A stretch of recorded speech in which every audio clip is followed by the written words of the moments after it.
done, I have told you about the architecture, you have seen the demonstration, and now actually where are these things that you have seen. The first thing was the ID generator, which is called basic IgG. It can import rules from XML documents, DTD schemas, XPath queries. It is modular, which means that you can add simply support for new data types, for new input types. We have done that. There is a module called XSD importer that you have seen too, and it will handle XSD inputs using DOM and SAX parsers. Then the simplifier is the two-step simplifier. You have seen this in practice too. It's working in 2 steps. This is based on Vosta's idea to first cluster the rules, then process the clusters. Clustering is based on name. Merging is done by an interestingly sounding algorithm based on Ahomen's idea of k-rich context state equivalency.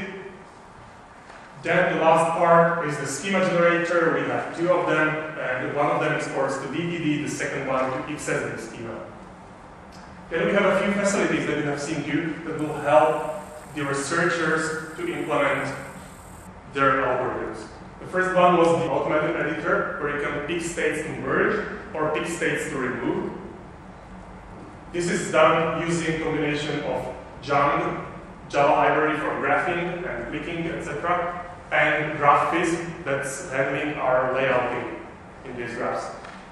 Then we have seen the rule displayer, where you can ask it in any time, in any moment of the inference, to show you the rule set, and you can understand what's going on actually.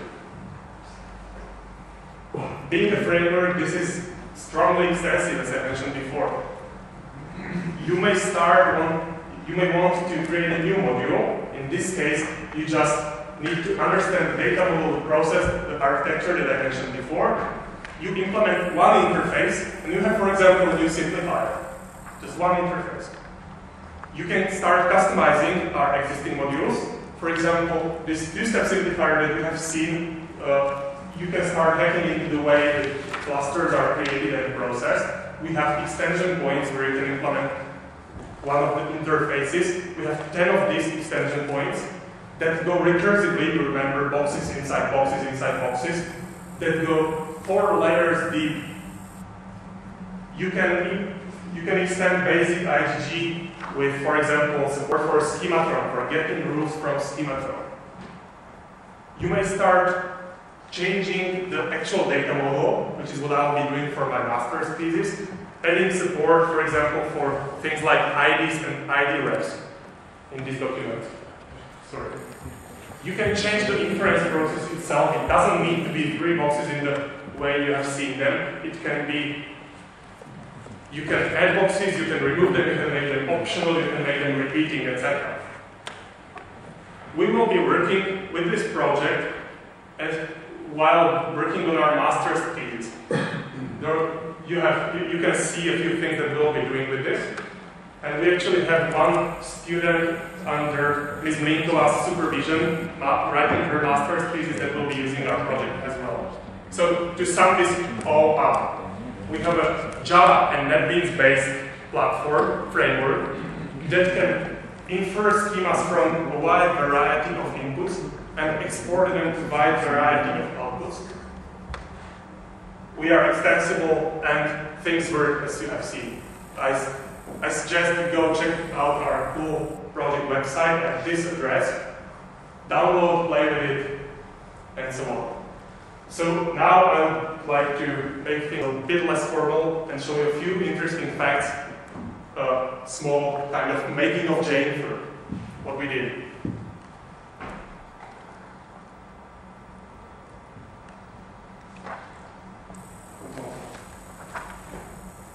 Okay, so first of all, we have 94 packages, almost 300 classes, 336 JUnit tests, of them 336 pass and work.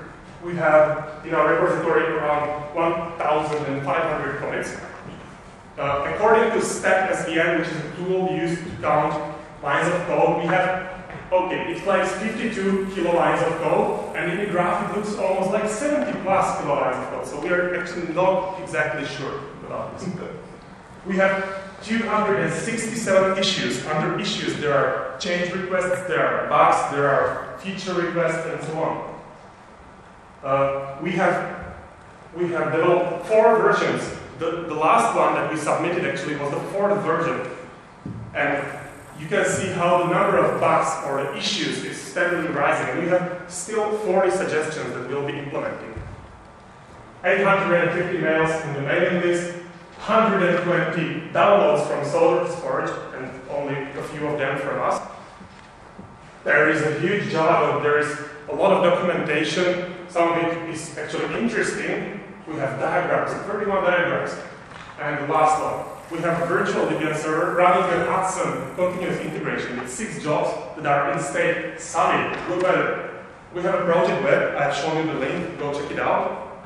And the last semester I was abroad at the Erasmus exchange program, so the average team distance at any time last semester was 600 kilometers from here to Lugano. Okay, I'll stop. So, thanks for your attention. A teraz budeme pokračovat po slovensky alebo po česky a tak si otázky odpovím. Já děkuji za vaše vystoupení, to jsou jako názor vedoucí.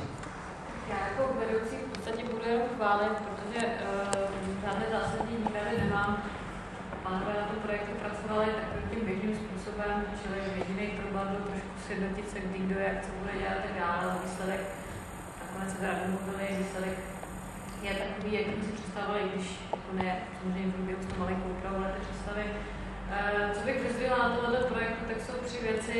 První věc je taková, že se vlastně jedná o projekt, který je založený, je to unikátní implementace v tom, že vlastně pánové na začátku stali, jak jste viděli, hromadu vědeckých publikací, které si museli nastudovat, to poměrně triviální oblast, vymyslet nějaký framework, který by umožňoval implementaci těchto algoritmů, jejich porovnávání, další rozšiřování o další algoritmy, čili to si myslím, že je docela zásadní věc. Ta druhá je ta unikátnost té implementace a třetí záležitost je taková, že vlastně je to implementace, kterou oni budou všichni dál využívat ve svých diplomových pracech, takže pokud náhodou si někde něco zjednodušili, tak se jim to vrátí úrokama v zápisu těch diplomkách, takže myslím si, že to není projekt, který vyšel do šuplíku, ale bude se dá na něm dělat, bude se dá na něm pracovat a dál se bude rozšiřovat, jak jste slyšeli, tak je to modulární záležitost, takže vlastně jednotlivý ty moduly budou pánové navrhovat různý vylepšení těch inferenčních metod, kterých jsme narazili v průběhu vlastně řešení toho projektu, nebo kterých se už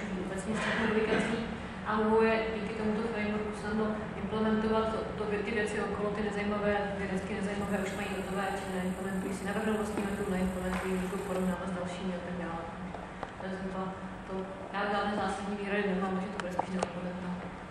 Dobře, děkuji. Takže prosím o názor oponenta.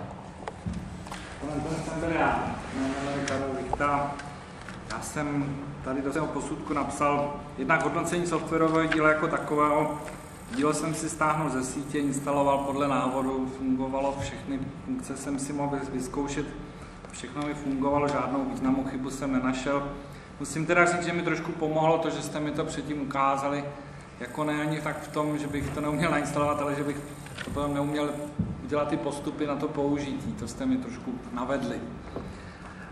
Čili na závěr mohu říct, že softwarové dílo JInfer je jako softwarový produkt zpracováno zcela profesionálně na vysoké úrovni. O něco hůř se budu vyjadřovat k dokumentaci, protože dokumentace projektu je sice provedena, dejme tomu taky profesionálně a úsporně, ale připadá mi to, jako kdyby to byla kniha, které chybí úvod, závěr a obsah. Protože dostal jsem pouze dokumentaci, která byla označená tutoriály, pak kopii článku JInfer XML Scheme Interface Framework. A v tom článku se teda stručně píše, na co se to hodí ten produkt, a v jednotlivých kapitolách těch tutoriálů jsou stručně a výstižně popsány jednotlivé části toho produktu, ale kdybych nevěděl, o co jde, tak budu mít problém se v tom orientovat. Čili můj závěr je, že se jedná o výborně naprogramované, kvalitně provedené prostředí, které má ale příliš strohou dokumentaci. Protože považuji projekt za velmi přínosný a užitečný, rozhodně doporučuji jej přijmout. Neprotestoval bych ale proti požadavku na doplnění dokumentace. Toť vše.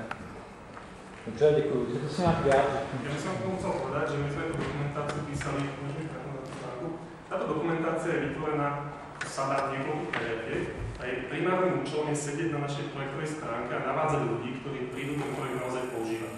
To znamená, že áno, utrpela tým, že sme sa ju pokúsili vytlačiť do tej jednej knihy, ktorá možno niekde je.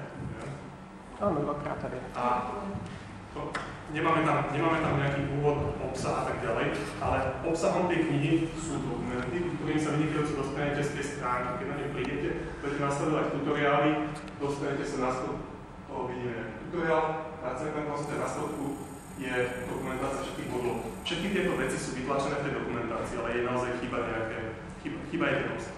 Chyba je počíslované strany. Ano, já vám naznačím, čem je problém. Když to budete držet v ruce a já se vás budu chtít zeptat na něco a odpovědí bude tenhle odstavec, kde mi nemáte jak říct, co já mám nalistovat, abych ten odstavec našel. Takže je na stránce 1 a 15. Vy řeknete, že je na stránce 4, ale stránek 4 je v průběhu té knižce asi 12. Áno, to je problém, ale skutočne, ako keby toto je kolekcia niekoľkých dokumentov a na každý ten dokument sa dá odkazovať jeho vlastným menom. Tieto vždy niekde napíšem. Ale dokonce, i kdybyste znal jméno toho dokumentu, tak já budu muset prolistovat celou tu knižku, aby ho našel. Takže to je hlavný problém. Ako hovorím, tak neočakávame, že by naši používateľia tohto projektu sa dostali k tejto knižke. Používateľia tohto projektu, to znamená my, výskumníci, slash na ktorú som spomínal, sa dostanú k tejto stránke, kde sa k tej dokumentácii dostanú jednoducho a prehľadnú. Čiže áno, utrpela to konverziu do formy knihy, ale myslím si, že dokumentácia je. Já si vlastně, že jsou poslední vaší, že odezdáváte projekt, odezdáváte k němu dokumentaci a tohle není teda úplná dokumentace. Jako v tom smyslu, že by to bylo něco, ty výhrady už tady byly. Čili nesouhlasím s tím vaším argumentem, že dokumentace je na webu. Že stačí, že je webová, tak. Měli byste mít i... Jednak u jednej tu je další. No, jasně. Souhlasím, že je chyba nějaký obsah a jednoznačně. Dobře. Další dotazy? Má někdo z pléna nějaký dotaz? Pokud ne, tak můžeme ukončit obhajobu projektu Jennifer a se přepraví účastníci projektu Oferus. Cerus. A komise se asi zatím poradí a rozhodne výsledek.